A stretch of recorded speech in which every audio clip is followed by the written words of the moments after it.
let's see here, Colonel Lawrence Wilkerson. And what's interesting is this guy was actually the chief of staff to the Secretary of State during George W. Bush's presidency. So he knows what was going on during the administration. And he says that there was a full-on Mossad takeover of the Pentagon during this time.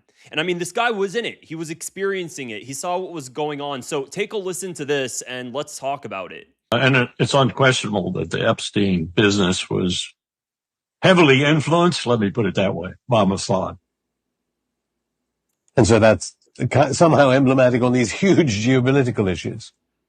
Yes, I watched Mossad take over the Pentagon in 2002. Crazy. The Pentagon was infiltrated by Mossad. They did not need any identification to get through the river entrance of the building. They went upstairs to Douglas Feith, the Undersecretary of Defense for Policy, the third most powerful man in the Defense Department. Occasionally, they went to the second most powerful man, Paul Wolfowitz, the Deputy Secretary of Defense. Yep. And they had run of the Pentagon. Donald Rumsfeld, the Secretary of Defense, said to my boss one time, "Hell, I don't run my building. Mossad does." So, I mean, you guys heard it. He just says it flat out. And here's the thing. You guys might remember General Wesley Clark. That video circulated of him where the famous video of 7 wars in 5 years. It's a pretty viral video. A lot of people have already seen it. And he said the exact same thing, interestingly enough, in a different war. He phrased it differently. He said there was a foreign policy coup. There was a coup at the Pentagon. He said there was a coup at the Pentagon back in the early 2000s, and that coup is what pushed us into the war in Iraq. And there was a total takeover of the Pentagon during that time that basically dictated U.S. foreign policy for the next 20 years, or actually probably even more, considering their 7 wars in 5 years scheme didn't actually work out as planned, and a lot of things were extended. And these 7 wars in 5 years is something that is basically the foreign policy agenda that we're still living in to this day. And it was because of this foreign policy coup at the Pentagon. He says that there was a Mossad takeover, and funny enough, he talks about Paul Wolfowitz as if Paul Wolfowitz wasn't basically one and the same. He was also a Zionist infiltrator. Keep in mind, while all of this was going on, and I reported on this previously, there was an AIPAC espionage case in the United States that was happening because of Lawrence Franklin. He was a Pentagon analyst, was sending confidential U.S. information regarding Iran to AIPAC executives who then sent that information to Israel. This was the famous AIPAC espionage case, and the charges were dropped because of the fact that the court was concerned that by keeping the case going, it would divulge classified information out into the public. It had nothing to do with the fact that the AIPAC executives were indeed spying for Israel. It had nothing to do with that they were sending classified information over, but everything to do with the fact that they didn't want the case to basically garner a lot of publicity and have that information come out into the public. And you look at what's happening today, and again, this is not just some tinfoil hat sort of guy. I mean, he was living it. He was experiencing it. He was working in the space. All right, so he definitely knows what he's saying. And when he says that the Epstein files definitely have a Mossad tinge, I mean, this is something you really don't need this guy to believe it, because what we've seen based on history and based on what we know about Israel's interactions with the United States is that blackmail is a large part of its entire operation. Blackmailing powerful officials, blackmailing American politicians, our leaders, in order to advance Israel's policy objectives in the Middle East. That's basically the Israeli way, is blackmail and hijacking and coups and infiltration and spying and everything else.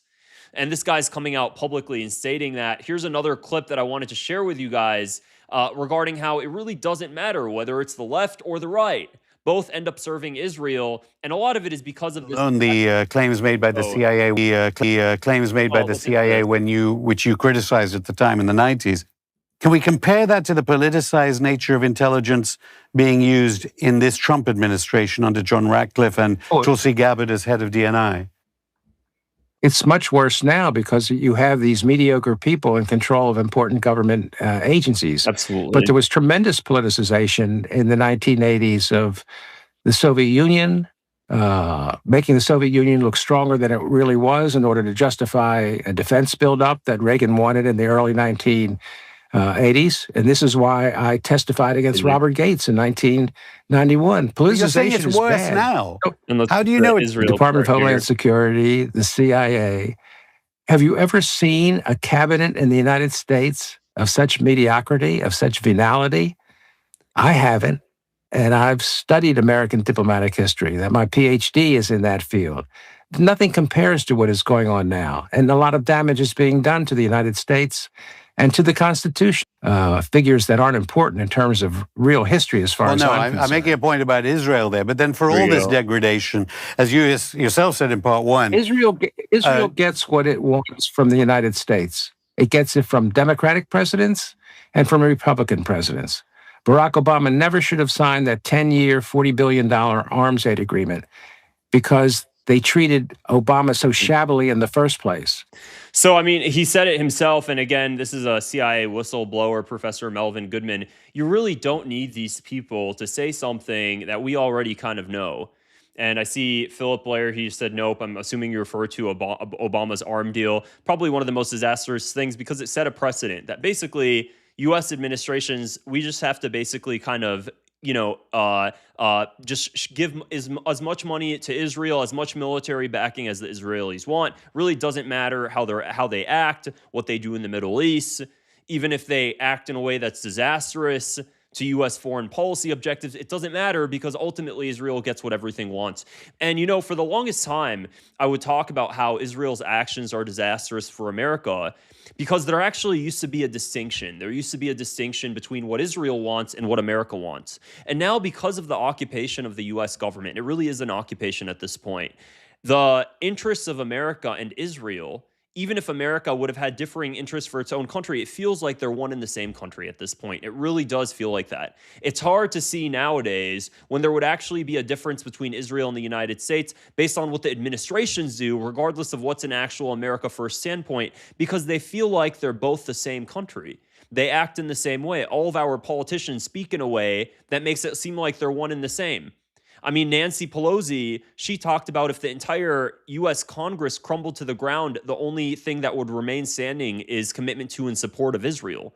This is some sort of psychotic thing. You don't hear this for any other country, and there's no relationship in the history of the world, in the history of the entire world, in written history, there's never been a relationship between two countries like the relationship between the United States and Israel. Isn't that absolutely shocking? Never in the history of the world has there ever been a relationship between two countries to this degree because of the fact that Israel has basically used the United States and it's really sucked us dry like a parasite from the inside out. So this is kind of what you get. This is the after effects of all of that.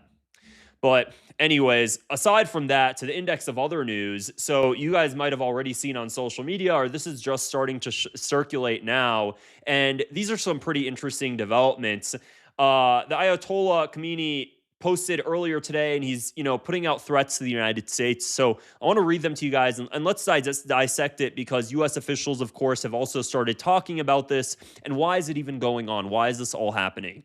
So he posted on his official X account, the U.S. president keeps saying that they have the strongest military force in the world. The strongest military force in the world may at times be struck so hard that it cannot get up again, which, saying that to the United States, I think is pretty foolish considering what the United States is capable of. Regardless, let's put that aside. The Americans constantly say that they've sent a warship toward Iran. Of course, a warship is a dangerous piece of military hardware. However, more dangerous than that warship is the weapon that can send the warship to the bottom of the sea. And it goes on, peaceful nuclear industry is not for war. It is for running the country, agriculture, treatment, healthcare. And he basically says, what does it have to do with you Americans? And he goes on and on and on. And, before I go on any further, I'm just going to go ahead and let you guys listen to what John Mearsheimer had to say regarding this. Because honestly, when you look at the way Iran is acting, they do say a lot of rhetoric that's anti-American because of the fact that America has allied itself with the Zionist regime. Again, you can't tell the difference between the two. But anyways, listen to what he has to say, and then let's talk about it regarding this whole war with Iran thing. Point to you. Just to put this whole crisis in perspective, I believe that virtually every country in the Middle East, except maybe the UAE, which has pretty closely allied with Israel, but Basically one and virtually the every same other at this country point. in the Middle East, I'm gonna speed it plus up a the little bit. Chinese, plus the Russians, want this war to not happen. The only country that really wants it to happen is Israel. As we've talked about, the Americans really don't want this war. Trump doesn't want to fight a war against Iran. He's being pushed down this road by the Israelis. So you Absolutely. see the remarkable power of Israel simply because it has such a hold over American policymakers. Just think about it. Every country in the Middle East, except maybe the UAE, is desperate to avoid this war. The Chinese and the Russians don't want this war. Trump really doesn't want this war. Who wants this war? Benjamin Netanyahu. And I mean, we know this. It's pretty obvious at this point. We really don't need him to say it. But here's the thing: Israel has gotten every single war that it's wanted, every single war that it's wanted so far, and the current U.S. administration has given everything that Israel has wanted up until this point as well. I don't know if you guys have seen the latest polls. I saw them earlier today when I was looking, and in Israel, I believe there's over a 70% approval rating for Donald Trump. The Israelis have more than a 70% approval rating of Trump. And when you break it down by party, 92% of the conservatives, 92% of the conservatives in Israel have a positive view of Donald Trump, and that's about 30% for the left. I mean, America's left is way less than 30% support for Trump. And it goes to show, why does a foreign country love our leader drastically more than America does? That's pretty odd. Even among American conservatives, why do Israeli conservatives like Trump more than even American conservatives do? That's shocking. Why do they like his policies more? Well, because ultimately you're going to like a president based on how loyal he is to your country and how much he actually tries to put your country first. I think that's a pretty good frame of reference. Whether you're on the left or you're right, you want to feel like the person that's in charge actually gives a damn about you. And what we're seeing here is the Israelis think he gives more a damn about them than he does about the United States. And they believe that because every single action he's taken recently seems like that's the case. There was the CIA whistleblower, I believe John Kiriakou is his name. He's spoken out a lot recently. I've talked to you guys before about him. I really, really like a lot of the things he has to say. And he said, specifically regarding a war with Iran, he said previously, when Donald Trump ordered the B-2 bombers to strike Iran's nuclear facilities, he said that he believes the Israelis, and he got this from a close source, is what he states, the Israelis invoked the Samson option. And they stated that if Donald Trump doesn't decide to blast the nuclear sites in Iran, then Israel would go about it its own way, and it would actually nuke those sites. And because the United States didn't want Israel to drop nukes on Iran because of the international blowback and because it's not geopolitically, it's not in its geopolitical interests, the United States was like, all right, we'll go ahead and we'll strike Iran ourselves. Jonathan Kiriakou, he said this. It was pretty interesting. I mean, you really don't. Here's the thing. Regardless of whether or not we want to take him at face value, I personally do. He's saying it came from a close source. We can also look at history to corroborate this because of the fact that Israel did this exact same thing during the Yom Kippur War. And this is coming from Israelis. Actually, the Israeli that bragged about this, was Jonathan Pollard, the convicted Israeli spy who Mike Huckabee recently had a meeting with in Israel without the White House knowing. That Jonathan Pollard. He spent 30 years in federal prison. Well, Jonathan Pollard did an interview with the Jerusalem Post. He did the interview with the Jerusalem Post, I'd say about 2 months ago now. And he did the interview with the Jerusalem Post, and he was telling them about how Israel really needs to act in the region and how it needs to get the Americans in line. And he says, when it comes to Gaza, Biden was holding back those 2,000-pound dumb bombs. And what Israel should have done, because Jonathan Pollard is an alt-right fanatic, like alt-right, even within Israel is considered alt-right for some perspective. And what he said is that what Israel should have done is it should have threatened the United States with the Samson option there as well. And it should have told the United States that if the United States doesn't keep supplying Israel with weapons for Gaza, then Israel's just going to go ahead and nuke Gaza. And then he brags about the fact that this exact same situation happened during the Yom Kippur War, where the United States threatened to withhold military support from Israel.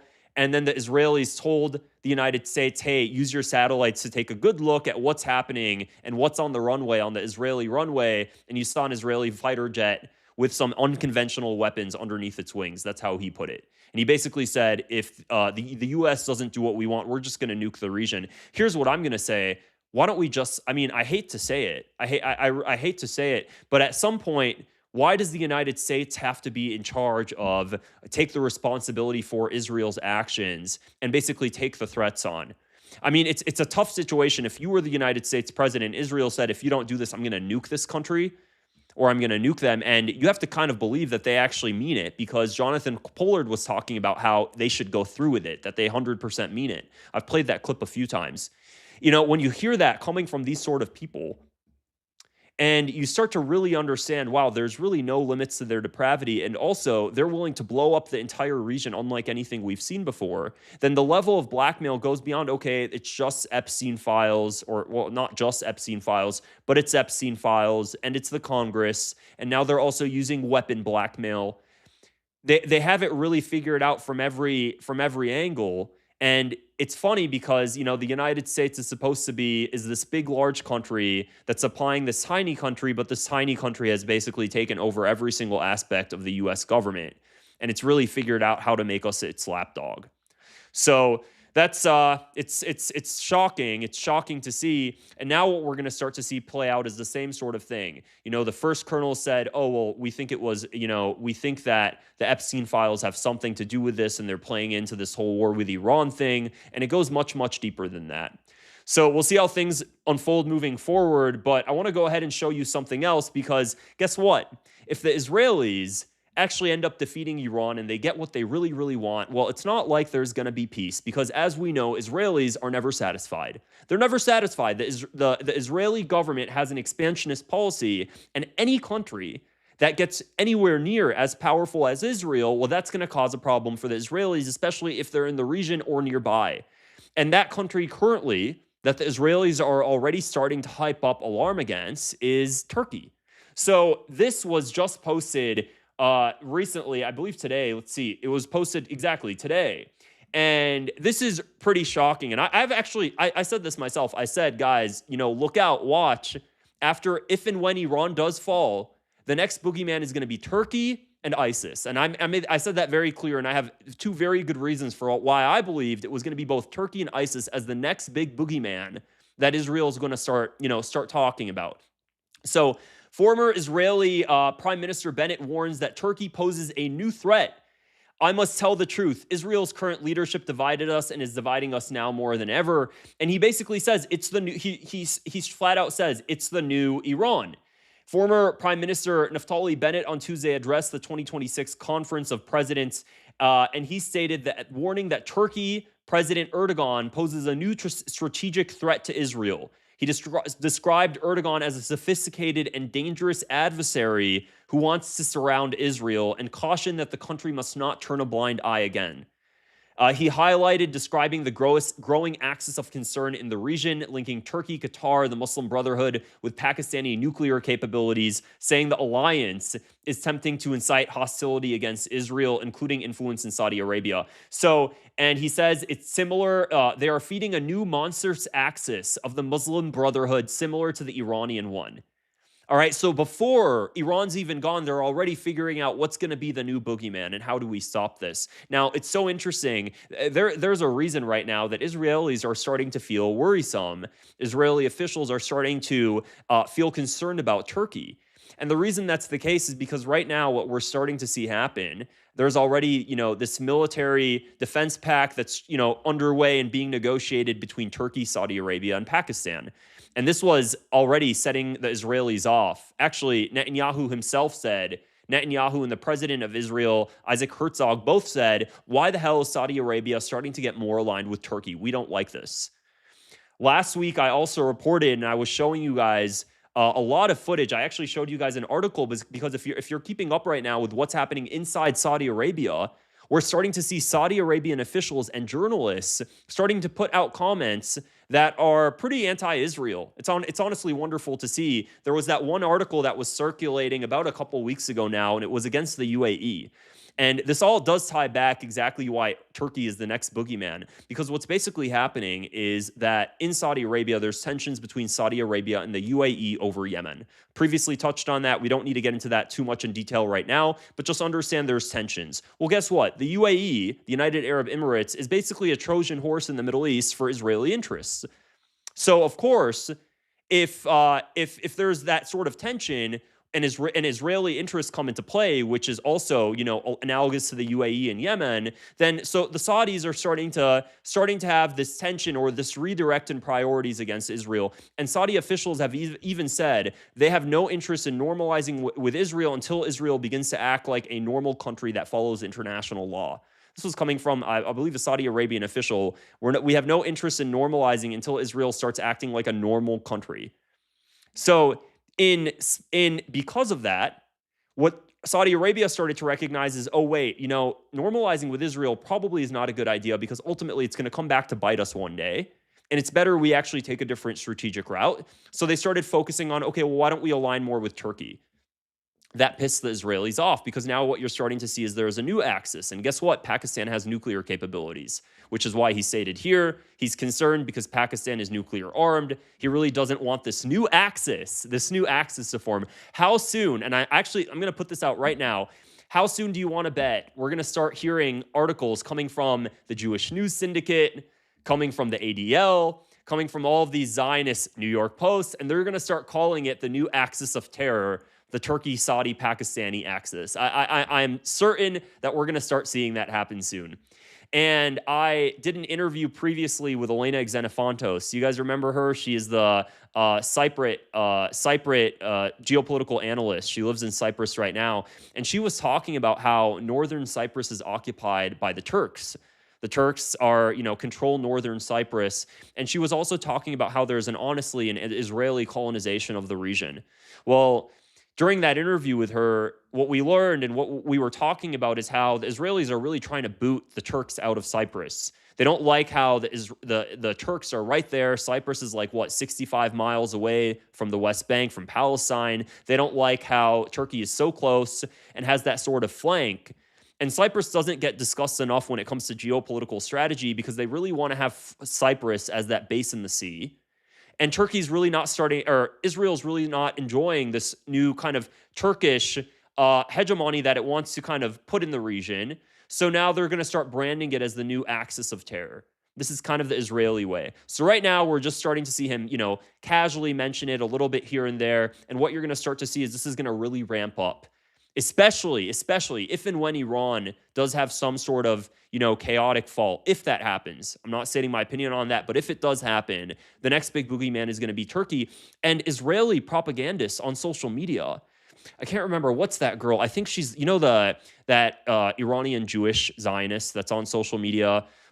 She's always, she's making videos and she always has her hair done and she's talking like this and she's talking in a weird, luscious voice while she's talking about geopolitics. It's very odd. She made a statement on X a few months ago and she said, and I remember this because I thought it was so just psychotic. She said that after Iran falls, Pakistan is going to be next. This psycho. These people they're not satisfied. Now, of course, it's a ridiculous statement because Pakistan is nuclear armed, so have fun doing that. It's not going to happen. But the fact that they're already thinking about that they just want to basically destroy every single country in the region, and not just in the region, because Pakistan's not in the region. Pakistan's not in the Middle East. Pakistan is in South Asia. So it's not close at all. But they're already thinking about how can we basically destroy every single Muslim country basically every single Muslim country. How can we destroy them? And how can we plop in leaders that support Israel? Or how can we just make failed states everywhere so we have total hegemony and we can expand as far and wide as we want? That's the Israeli way. And we're starting to see this play out very, very quickly right now. So, we'll see how things unfold moving forward. It's worrisome. It's worrisome. And I hope that now, we're no longer we're no longer propagandized and we're no longer delusioned by this propaganda where we can see it clearly. I wish that we could say that. But the truth of the matter is most people are busy during their average day and they're not going through and actually questioning whether or not the news that they're reading is accurate. They're just reading the headline and they're taking it as fact. That's the vast majority of Americans, and I don't blame them. Everybody's busy. They have a lot of things going on in their life. That's just matter of fact. I hope more people can scrutinize, but that's not the case. So when they start putting these headlines out, you have to recognize that despite what you read on social media and despite our interactions, there's still a large majority of people that just take it at face value, and this sort of propaganda works. I mean, this is why what's been going on has been happening for decades, because propaganda ultimately works. So that's it's unfortunate to see, but you know, in the index of other news, to show you just how psychotic these Israelis are, the West Bank has been increasingly becoming more and more violent.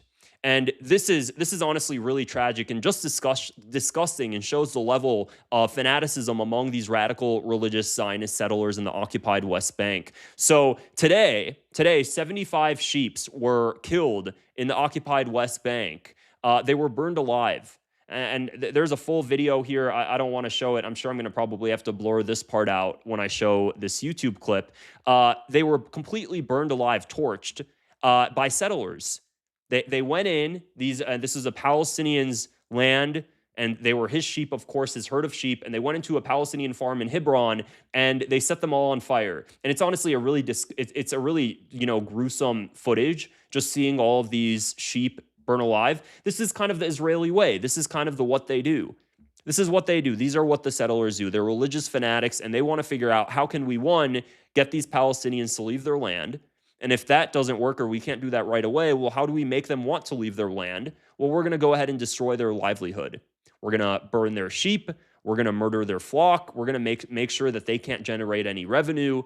If they're generating revenue from this herd of sheep, well, guess what? We're going to make sure we murder them all. They can't sell the meat. They can't do anything with it.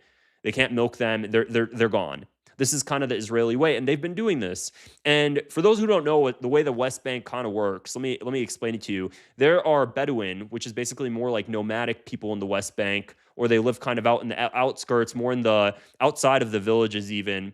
And they're sheep herders. A lot of them have sheep, and that's how they make their livelihood.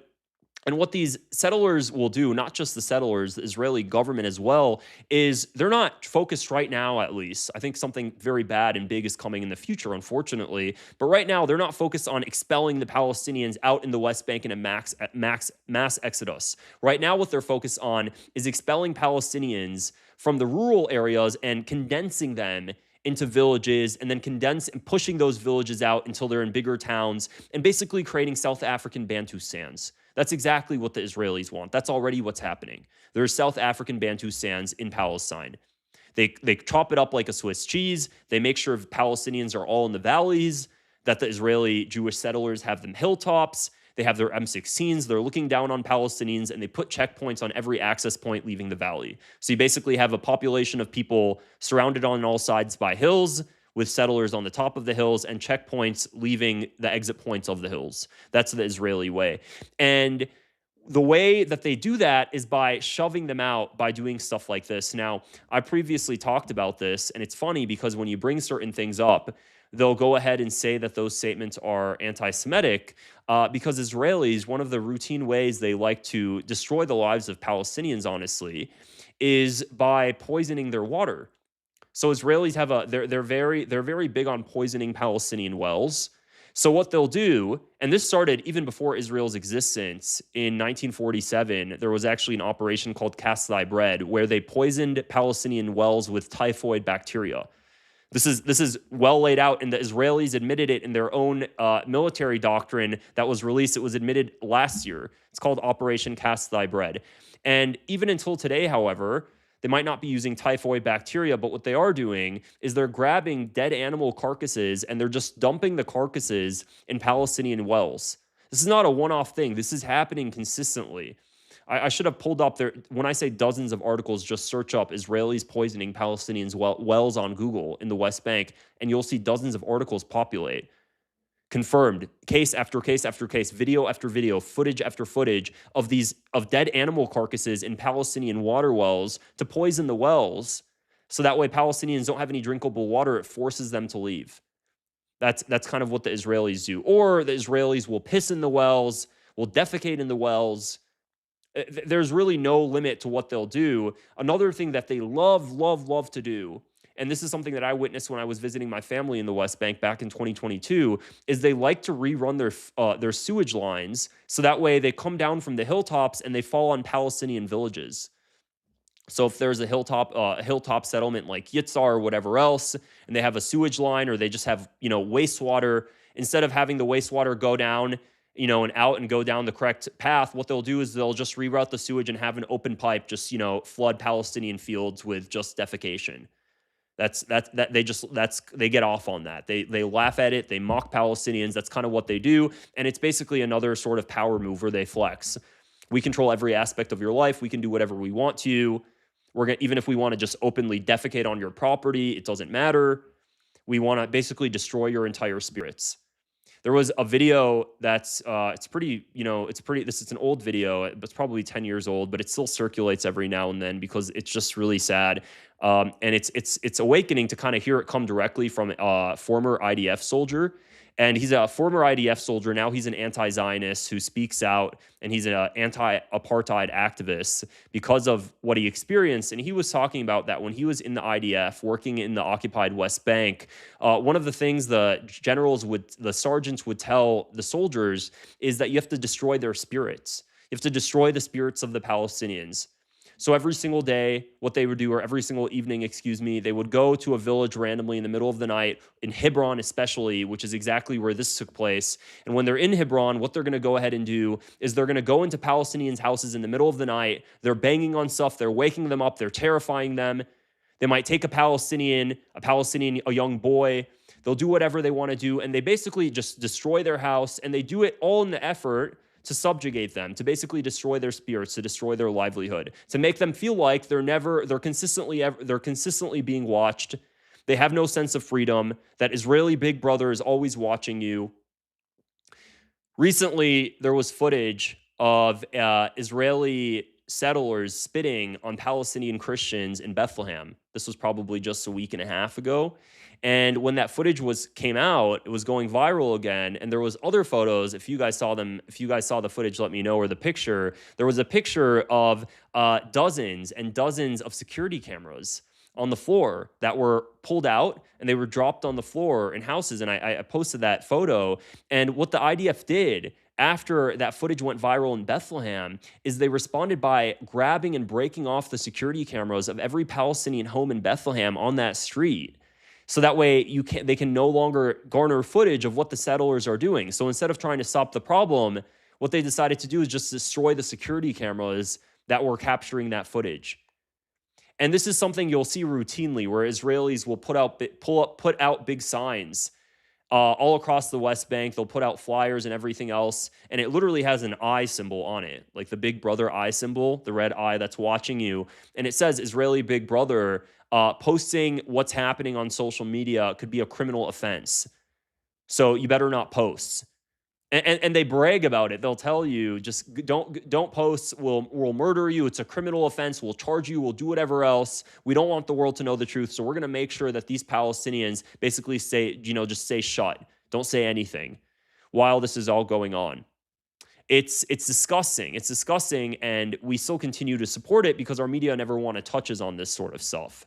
Dana Bash and Jake Tapper at CNN would rather run entire hour-long segments on stopping anti-Semitism and the rise of anti-Semitism in America, instead of addressing the fact that a state in their own name is committing apartheid and committing an onslaught against Palestinians in Gaza and the West Bank. They'd much rather talk about something else. That's why you're not hearing this in mainstream media. So it's disgusting. And another thing I wanted to say regarding these settlers, and I'm going to touch on it more in a separate segment here, I'm going to do in a bit, is that as they continue to grow, a lot of the times you might have seen photos of these or videos of these settlements, and they look like they're actual houses. You'll see settlements that are really well built out, especially towards Jerusalem, East Jerusalem, Ramallah, around that area, towards the central West Bank. You'll see full-on villages of Israeli settlements. They're full-on Israeli built-out settlements. And then you go deep in the West Bank, especially towards the Northwest Bank, where my family lives, and they won't look like that. A lot of the times, they're literally just trailer home houses. So you'll see an entire hilltop full of trailer homes, and they've been there since 1980, and it's just trailer home houses. Why? Because of the fact that these settlers, a lot of the time, they get like 30% tax deduction living in the West Bank. They're broke, ultra-religious radicals that are popping out like 10 babies. They're broke, and they have a religious, and they're also not working because we back them, we fund them. They're not working at all. They have no job. They're getting paid by American tax dollars. They're living in trailer homes, and they have an ultra-religious view, and then they get M16 rifles from the United States. So these people can easily be removed. They live in damn trailer homes on land that's not even theirs. And they smell like trash. I hate to say it, but they smell really bad. And the reason I'm bringing that up specifically is because of the fact that my family would talk about how you really don't even want to get near them because they smell so rancid. And the reason this is the case is because my family was telling me, it's unfortunate, but you'll hear a lot of people in Palestine saying this, is that because of some of the practices that they follow, one of the practices they follow is that they don't shower until Shabbat. So they really don't shower often at all. Sometimes not even weekly. So you have these people with M16 rifles. They smell rancid. They're sealing your homes. Basically, in every single sensory way, you want nothing to do with them either. And this is kind of who Palestinians live with. It's disgusting. It's disgusting. So that's kind of what's going on there. And while this is all going on, you might have recently heard that there's a new Israeli policy now that they're starting to designate Palestinian land as state land. I reported on this yesterday. Well, here to the index of other news, let me go ahead and share my screen and show you this. Very recently, today, we started seeing a lot of countries come out in condemnation of Israel's recent actions regarding allotting land as state land in the occupied West Bank. Now, there's one word since 2023 that I think I hate more than any other word, and I think you guys will agree with me, and it's the word condemned. I don't think there's a word I am more sick of in 2026 than condemned. I condemn this, I strongly condemn this, and that's it. So you'll hear these political leaders always use the word condemn, and that's all you're going to get, and they're never going to take action past that. So I know I'm going to show you a lot of examples of leaders using the word condemned here, but today, there we go, condemn unilateral Israeli decision. More than, like, I believe, 80 some countries today, they all came together and they condemned Israel's recent decision to appropriate land in the Israeli-occupied West Bank as state land.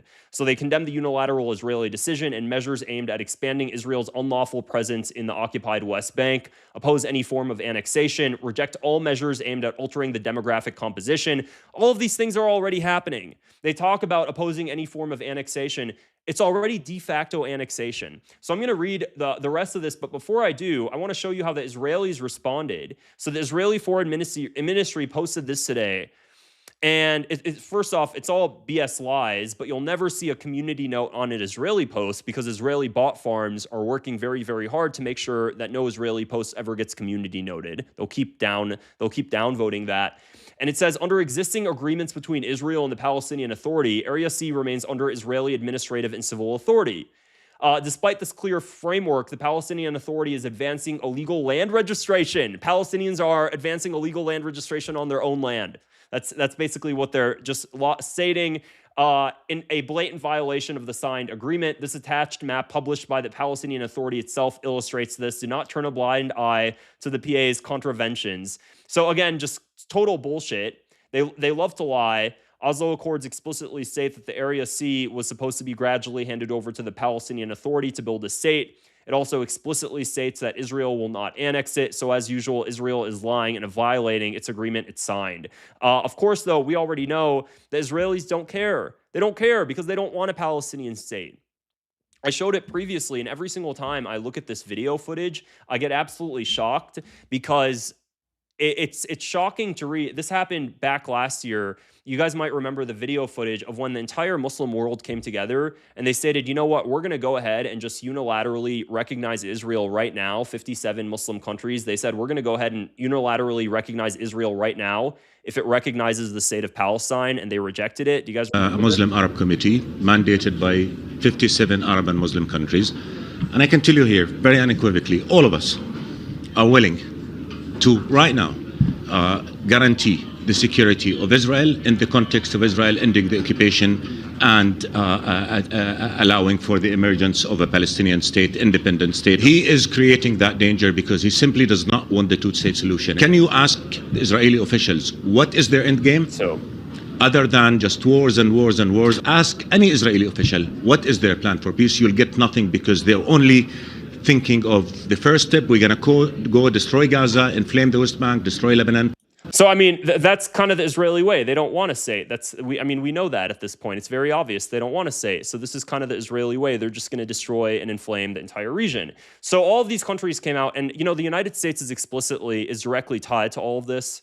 And I'm going to explain why in a second here. So all of these countries came out in support. They all met, and they all, unilaterally condemned Israel's decision. The UK, we strongly condemn. I hate that phrase so much. Unilateral Israeli measures aimed at expanding its presence in the West Bank. Luxembourg, same exact thing. Finland, same thing. Italy, same thing. Turkey, Iceland, just tons and tons of countries.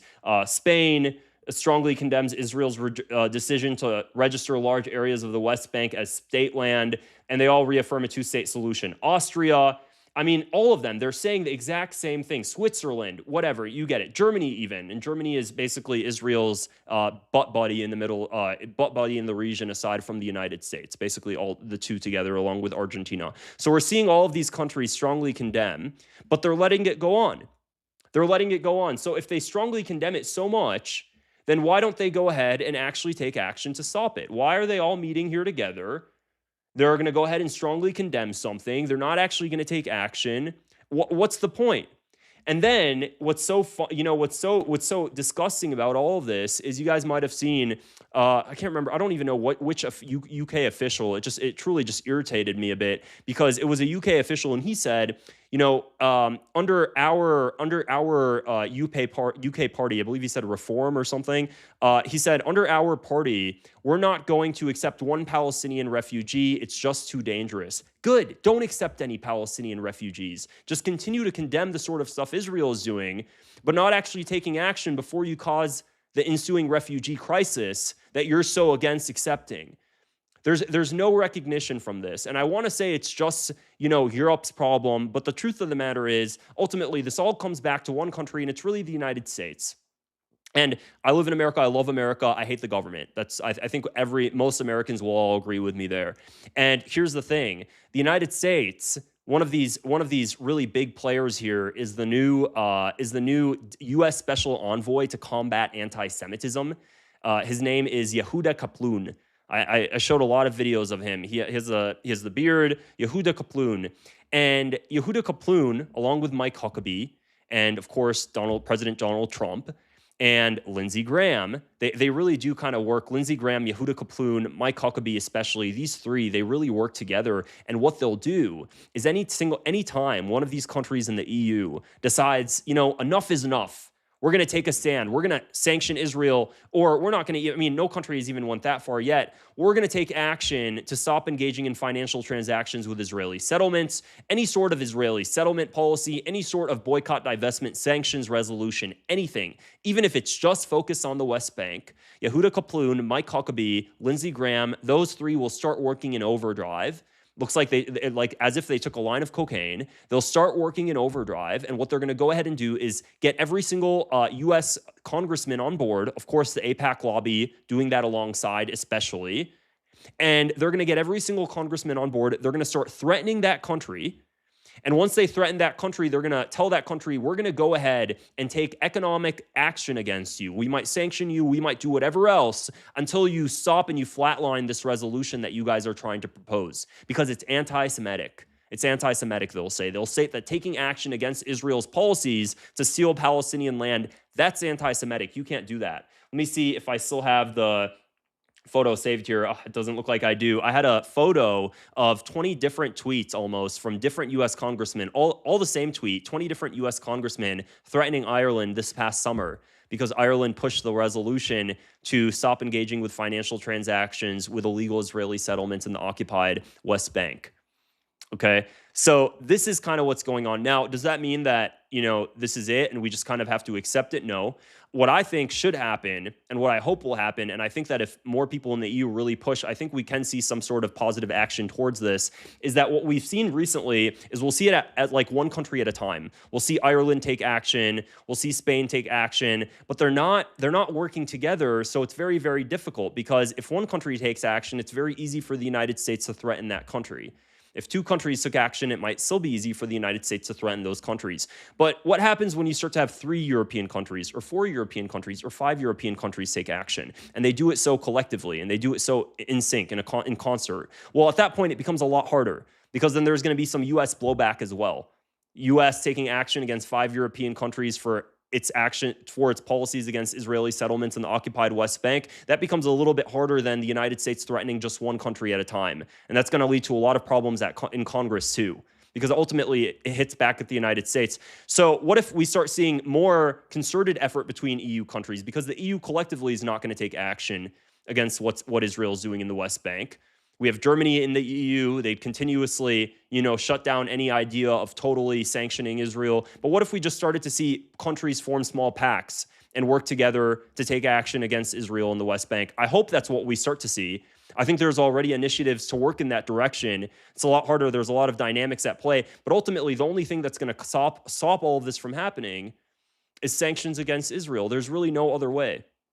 Netanyahu, at a Jewish university in Tel Aviv or Jerusalem, I believe, back in 2019. This is almost a direct quote. He told the university during a speech, he said that if the one thing he learned from his father was that if Israel had sanctions imposed on it, Israel would have to capitulate. If sanctions were imposed on it to pull out of the West Bank, Israel would not have the means to continue its occupation if the world sanctioned Israel. This was back in 2019. That was just 7 years ago. That wasn't that long ago in the grand scheme of things. And he said that if the world sanctioned Israel, Israel would have no choice but to pull out of the West Bank, because the sanctions would be so crippling on Israel's economy, it wouldn't be able to sustain the occupation.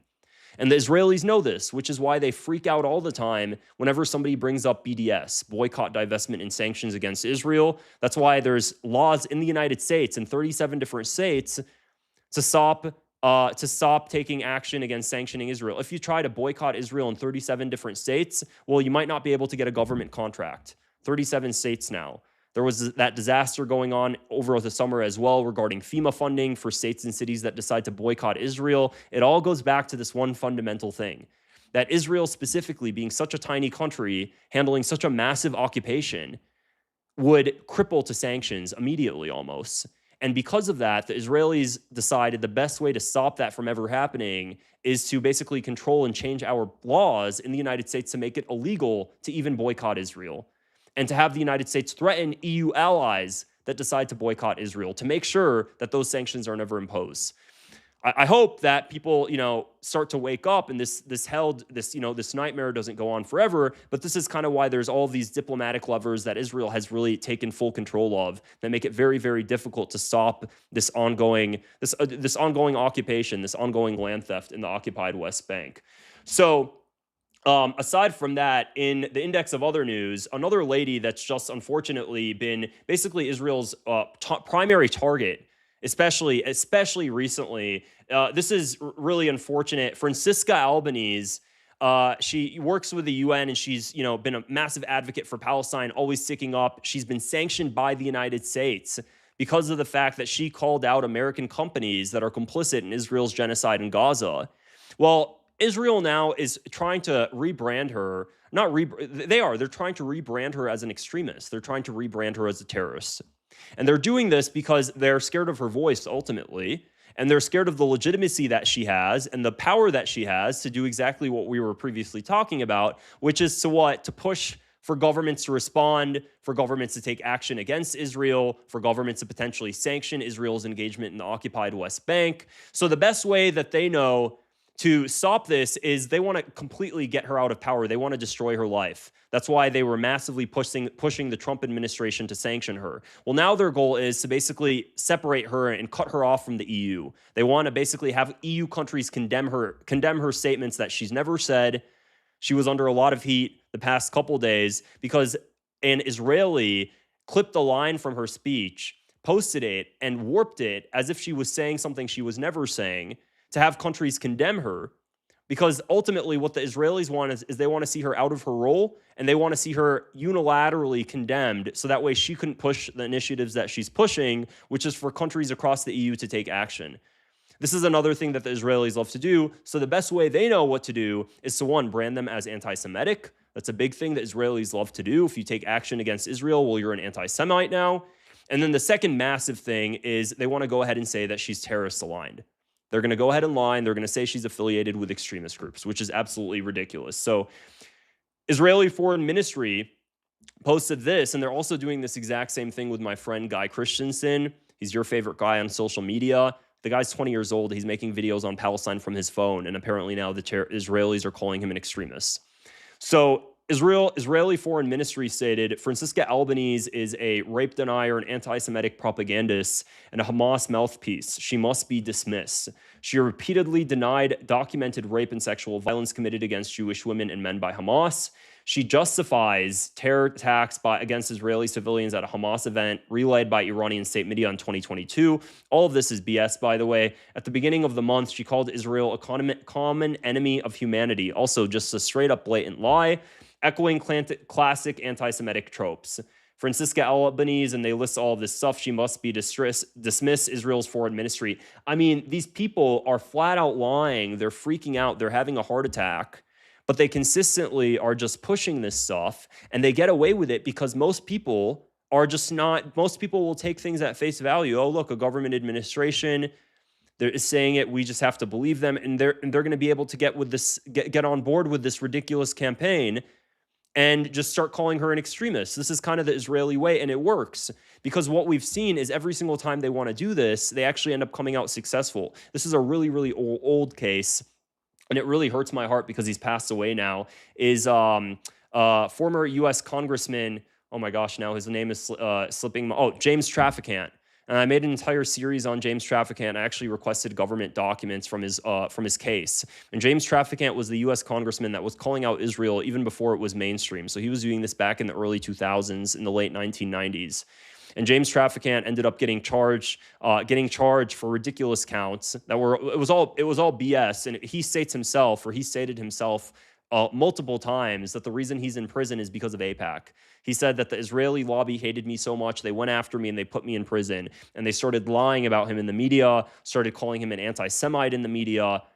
And ultimately, all of those accusations is what ultimately led to his prison sentence, because he ended up getting the entire Congress against him. They started putting out, they made up an entire lie. They threatened people so that way they can have those people that were threatened speak at court and testify against him while those individuals were threatened. The whole thing was a kangaroo court, and they did it simply because he questioned Israel, and he questioned unconditional U.S. support to Israel.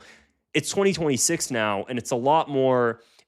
much more people are speaking out. Imagine how difficult it would have been for that guy back in the early 2000s to do that. And yet he still had a massive amount of support from his own community back in Ohio. It's the Israeli way. And now they're doing it with Guy Christensen. If you've seen him recently, actually the same exact social media account, Israel's Foreign Ministry, went after Guy Christensen earlier this week because he gave a talk. And they said the exact same thing, that Guy Christensen, a 20-year-old white guy from, living in the East Coast in the United States that speaks up about Palestine on TikTok, is now aligned with Iran. And he's an Iranian propagandist spewing out complete just BS lies, but people are going to hop on board with it. The New York Post will pick it up, and the New York Post will say whatever they want to say, and they'll get away with it because they've been getting away with it, and they know that that's all you have to do. Most people don't actually take the time to look into everything, and that's how they'll start their BS propaganda. So that's it's pretty crazy to see all happening. But in the index of other news, now this is something that's a bit more lighthearted and pretty funny actually. During the Israel's bobsled appearance at the Olympics, the Swiss TV presenter actually was doing a voiceover while the Israeli bobsled event was happening, and he called out Israel's genocide, and he was making all of these statements regarding one of the bobsledders. It's talking about how he's a self-defined Zionist, and it set off the Israeli mob like crazy. Like, I need, like, oh, truly, they all came together, and things are really bad. Things are really, really bad when you see the Stop Anti-Semitism account on X go after the individual. So that's exactly what we saw today, and I'm going to show you guys a Stop Anti-Semitism tweet. It's pretty funny, actually. And so what we ended up seeing here is Swiss TV presenter exposes the crimes of the Israeli bobsled team. Why are genocidal baby killers allowed to compete? So let me just go ahead. L'Israélien Adam Edelman. There's a media network in support of Israel. After all of this happened, which is so funny, honestly, the Stop Anti-Semitism account on X went off. They freaked out. They're having a panic attack. They're like truly seam through their ears. And they posted this on X earlier, and they stated more drama at the Olympics 2026 as the Swiss broadcaster Stefan Renna chastised the Israeli bobsled team live during their race today. Rather than standard sports commentary, Renna insulted the team, specifically the captain, AJ Edelman. Calls for Renna's termination are growing. And when they say calls for his termination are growing, what they really mean is the Stop Anti-Semitism organization on social media is working internationally to basically scheme up a way to have this guy terminated from his role, because that's the Israeli way. If they can't stop your popularity from growing, the first thing they're going to do is shut down your voice. That's kind of what they do. They love to do that. This is not the first time. The Stop Anti-Semitism account, holy moly, the stuff that these people say is anti-Semitic will truly just like, it's enamoring, actually. It's ridiculous. They previously, and I bring this example up a lot because I just think it's so funny. They previously, Virgin Airlines, they had an in-flight menu. This was back in 2018. And they had an in-flight menu of Palestinian couscous salad. It was one of the in-flight meals. That was it. It was just Palestinian couscous salad was the in-flight meal. Well, that enraged Israelis on the flight. It enraged them. They said it's anti-Semitic. I don't want to open my in-flight menu and see Palestinian couscous salad. It hurts. Oh my gosh, my identities. I'm being murdered. This is anti-Semitic. And because of that, what ended up happening is the Stop Anti-Semitism account saw photos circulating on social media of Israelis getting annoyed that Palestinian couscous salad was an in-flight menu. The Stop Anti-Semitism account went after Virgin Airlines, and they got their network together, whoever's in the organization, reaching out to their contacts, and they had Virgin Airlines remove the menu item of Palestinian couscous salad and remove the word Palestinian from the salad item, because it was anti-Semitic and it offended Israelis. And then they had Virgin Airlines make a public statement apologizing for any offense that was caused. This was back in 2017. I have no idea if it would fly nowadays. I mean, at this point, they wouldn't have even put that name out there because they're so concerned about everything. It set the Israelis off so much, they found a food item name anti-Semitic. I promise you there would never be a Palestinian that saw something as ridiculous as Israeli couscous salad on an in-flight menu ever decide to call it out and tell them to remove it because they feel like the words are anti-Palestinian. But Israelis, on the other hand, any chance they get to erase Palestinian identity, they're going to go ahead and do that. I mean, who was it? Who's that billionaire? Bill Ackman. Bill Ackman, Stop Anti-Semitism, posted a photo from a New York subway for the Weather Channel. And it was a lady, and she was wearing a Palestinian keffiyeh. In the advertisement, you couldn't even really tell. She had a jacket over it, and it was just a Weather Channel's ad. It set off Bill Ackman so much he reached out to his friend at the Weather Channel, the CEO of the Weather Channel, to have the ad removed everywhere because it offended them so much. The fact that there was an ad where a person is wearing a keffiyeh. Not only did it offend him so much, but he was embarrassed afterward that happened because him doing that garnered so much attention on social media. Look, this guy is going after an advertisement because she's wearing a scarf. If you look for it now, he deleted the tweet he did stating that he's going to help figure out how to stop all of this, and he's going to reach out to the Weather Channel. He deleted the tweet about a month or so after. So it's not even showing anymore because he was embarrassed for what he did.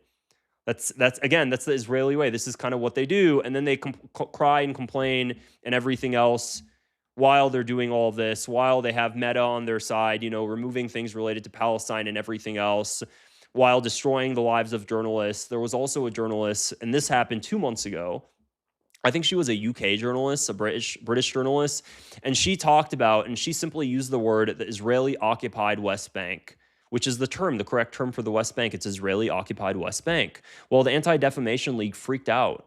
Just so you guys know, the Anti-Defamation League works very closely with CNN, with Fox News, CBS, all of these American, Western media outlets. And what the ADL is doing is they're telling these media outlets to never use the word Israeli occupied. So any single time, you'll never find a CNN or Fox News, especially not Fox News headline with the word Israeli occupied West Bank. You'll always just see West Bank.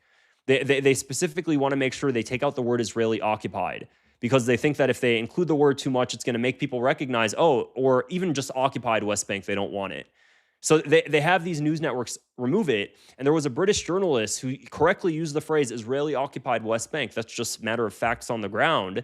And they went after her. And the Anti-Defamation League stated she was anti-Semitic and she needed to be stripped from her role because of the fact that she used the word Israeli-occupied in her news segment. These people, they're crazy, guys. They're really, really crazy. They freak out over the most ridiculous stuff. And, actually, perfect segue into the next segment I wanted to share with you guys. To the index of other news, you guys might know somebody truly, one of the most insane psychopaths that's out there right now, which is Mark Levin. And Mark Levin recently just posted this just a couple hours ago. He posted this on X going after Carrie Prejean Bowler. And he went after her, and she's the Catholic, a former Miss California Catholic who spoke at the Religious Liberty Commission for that Donald Trump put together. And he's been going after her consistently after she was removed from the commission by the chairman of the commission, consistently going after her, along with Laura Loomer, of course. And all the likes, Ben Shapiro, that entire kind of Israeli mafia. And he posted today, he says, "You are sick and getting sicker. You're flailing around using evil slogans like the lunatic that you are. Who are you again?" And she simply stated, "It's Zionist supremacists. It's Zionist supremacists like you that cheer on the removal of a Catholic member of the Religious Liberty Commission simply because she's Catholic, all while whining about anti-Semitism." I'm just going to go ahead and give her a heart right now. Simply because she's Catholic, all while whining about anti-Semitism. You are the epitome of anti-Christianity. And also, while I'm going to quickly pause right here and show you guys this disclaimer, again, not intended to promote hate towards any group of people, kind of have to show this for YouTube guidelines. I'm just discussing a news fact. So anyways, back to this. Your hatred for Christ shows how unhinged you are. You are a bigot. Oh, and why am I getting nonstop calls in the middle of the night with some man leaving voicemails mentioning your name and Laura Loomer's name? Little weird, Mark. I've already reported to the police department. Leave me alone.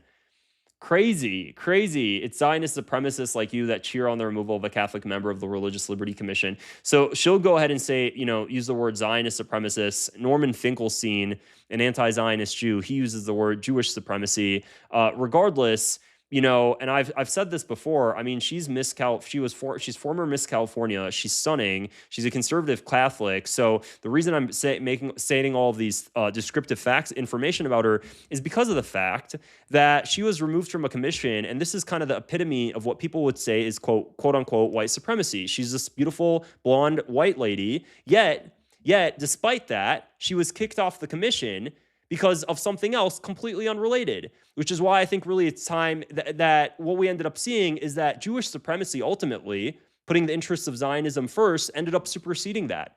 And despite everything else, she was booted off. And, it's taboo in the United States to even use that phrase. And it's not a hateful phrase to say. It's just stating the very obvious that there's a supremacy here. There's a supremacist system that's putting the interests of Israel and putting the interests of Zionism above all else. There's nothing hateful in saying that. And what we ended up seeing is that's what led to her getting booted off. Now, not only her getting booted off, but Laura Loomer going on a psychotic rampage. Laura Loomer suffers from mania. She's truly a manic person, and I'm not saying that to just be mean. This is just facts. Facts. She's not allowed to own a gun. She's had hypomanic episodes, and Laura Loomer went into a hypomanic episode, the likes of which I haven't seen since we had U.S. politicians go to the Doha conference in Qatar. That's the last time I saw that sort of manic episode where she's posting 250 tweets about Qatar in a single hour. Well, Laura Loomer was going through a similar manic episode where she was posting dozens and dozens of tweets against Carrie Prejean Bowler in the span of what, like 2 hours, going after this lady. And she's going psychotic, and she's saying, we're going to get her fired. We're going to make sure she's removed. Laura Loomer, she has a press office at the Pentagon doing whatever she's going to do. And it ended up working. And of course, Laura Loomer with Mark Levin, with Ben Shapiro, with Randy Fine, they all worked with Mike Lawler. They all worked in tandem, and they ended up getting exactly what they wanted. And it goes to show, I mean, they're working like a mafia, and she's not even holding back. Laura Loomer isn't even holding back with the things she's going to do. She just outwardly says it. And what I find so interesting, and I'd love somebody to explain this for me, you know, I'm a-religious. I'm pretty open with my, you know, how I grew up. I grew up Muslim. I'm a-religious now. But I kind of work with Palestinian Christians in Bethlehem. I work with Palestinian Muslims in northern West Bank. And what I was going to say is that what I find so odd is that these are Jewish Zionists, and Laura Loomer goes out tweeting about the fact that the Catholic Church needs to be revamped and they have to stop being so hateful and so anti-Semitic because of the fact that they don't support Zionism. And it's as if she has this belief that she somehow has the authority to tell a whole different religion the way they have to configure themselves in order to suit her interests. And this is not the first time I've seen this. This is it's the weirdest thing, because Yehuda Kaplan, the U.S. Special Envoy to combat anti-Semitism, he says the same exact sort of language. The Anti-Defamation League, Jonathan Greenblatt, recently was giving a speech where he said they're already targeting Hispanic evangelical Christian community, and they're already implementing and working with them in the implementation of their Sunday school curriculum at evangelical churches in the United States, evangelical Hispanic churches in the United States. You might be wondering, well, why Hispanic? It's because Hispanic is actually one of the largest growing evangelical communities in the country.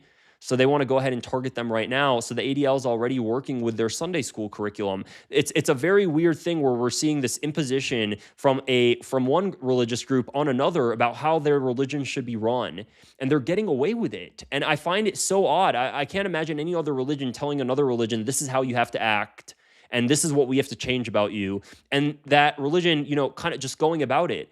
What I will say, and I've spoken to a lot of Catholics about this actually, and I was talking, actually, my nurse practitioner is a Catholic, and I was talking to her during my recent doctor's appointment. And we were talking about all of this. She's a very similar Catholic to like Tucker, or I don't think Tucker's a Catholic, but like Candace, like Carrie Prejean, very similar, you know, not the biggest fan of Zionism.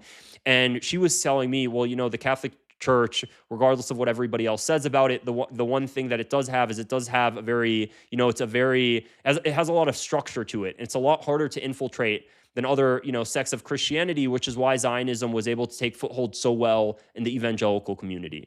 You can let me know your thoughts on that in the comments regardless. What I did find interesting, though, is that it is really an infiltration.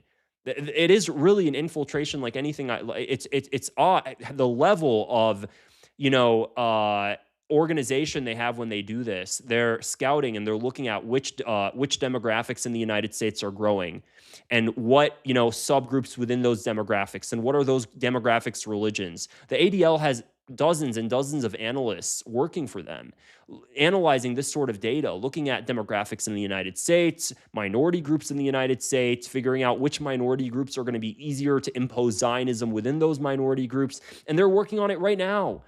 They really are 10 steps ahead of us. It's like they're playing, you know, they're just playing a whole different game. Everybody else's messaging is, you know, let's just go ahead and love everybody and be respectful and everything else. The ADL is working like, how can I infiltrate these specific religious groups and these ethnic groups to impose Zionism on them very early on and warp their religious texts and shift the narrative in a different way, so that way we make them associate Israel with the Holy Land and with Zionism and having to support Israel, otherwise God hates you. That's the push that the Zionists like to do with religion. They try to push this version of Christianity that if you don't support Israel, God hates you. And they do that because they know the best way to control a population is by religion. So if you go ahead and you tell them that God says you have to like this country, well, none of them are going to go against God. So you have to listen because God told you to. That's what they've kind of hijacked, and they've recognized, wait, this is a really good thing to hijack. Why don't we hijack their religious texts? And why don't we hijack their religious indoctrination? Because that's the best way to manipulate these people. And it worked. I mean, that's the whole entire purpose of the Schofield Bible. The whole thing was a manipulation campaign in order to support a foreign country. And because of this foreign manipulation campaign, you ended up, birthing creatures like Mike Huckabee. And I spoke with Elise Kissia. I did an interview with her just a few days ago on my channel. A lot of you guys have already seen that, the Palestinian Christian. And she was saying that she saw Mike Huckabee twice now, and she saw him come because she lives in Bethlehem, and she saw him come to religious events, during Christmas in Bethlehem. They were hosting some, Christmas events in the evening or whatnot in the town square or wherever you have you. And he was there. And she said when she saw Mike Huckabee, he was there in figure, but his head was somewhere completely different. She saw the body of Mike Huckabee, but he's not even paying attention to what's going on. He really doesn't give a damn about Palestinian Christians. All he's thinking about is Israel. And she talked about, and she was telling us in the interview, if you guys haven't yet, just check out my channel and watch it. She was saying in the interview how it's crazy that Mike Huckabee doesn't give a damn when Palestinian Christians are being murdered, when they're being persecuted by Israeli settlers in the occupied West Bank. He really doesn't give a damn. He just looks the other way and then talks about how God told him he has to make sure he stands up for the true love of his life, which is the Foreign Israel Project in the Middle East. That's all that matters to Mike Huckabee, nothing else. And our U.S. politics, support that. And the U.S. government, the White House, it doesn't matter what Mike Huckabee does, they'll support it. When Mike Huckabee met with the convicted Israeli spy Jonathan Pollard, the meeting wasn't on his schedule. The White House wasn't informed prior. The CIA station chief wasn't informed prior in Tel Aviv. And even the CIA station chief, they made a statement that the CIA was shocked. Why would Mike Huckabee have this meeting? The White House stated, Caroline Leavitt goes out publicly during the White House press conference, and she says, we did not know about that, but we will always, we stand by Mike Huckabee, and he's doing a great job. And that's all they said. We didn't know about that, but we stand by him, and he's doing a great job. No condemnation that he met with a convicted Israeli spy. None of it. None of it. He's too focused. And at this point, why doesn't he just renounce his U.S. citizenship and become a damn Israeli at this point? Because clearly he doesn't give a damn about this country. He really doesn't. A couple days ago, no, just yesterday, I think. Well, right now, he's actually going on a tweet rampage about this bobsled thing that I just showed you guys. He's been freaking out about the fact that the Swiss TV journalist is an anti-Semite, he's stating, because of the bobsled commentary. And he's going on a rampage right now, going after this whole bobsled thing, and this is kind of just the Israeli way, consistently also stating recently that he hopes that Israel gets second place in the Olympics when the United States gets first place. It would be nice to see Israel second. You could tell he's lying through his teeth, and what he really wants is Israel to get first place. He just doesn't want to state that on social media. So he's going to say, hey, guys, why don't you go ahead and support Israel right now during the Olympics? Did you forget which country you're supposed to represent, you piece of trash? Apparently. So, but anyways, guys, that's, let me see. That's really it in the interests. I think that's everything I really wanted to discuss with you guys today. If you haven't yet, the best way you can support my channel, guys, and I'd really appreciate it, is if you join as a member. It's only for like $5 a month, and you get to see member-only videos. I'm going to do one right after this video, just for my members, kind of debrief. We talk about the news of the day, and then also you can go ahead and request me to do specific video topics for you guys in the comments of my members-only video. So if you want to do that, it supports my channel, allows me to do this as a full-time job with you guys. Otherwise, I hope you guys enjoyed this live stream. I'd appreciate it if you click the subscribe button and give it a thumbs up as well. It helps me reach more people like you.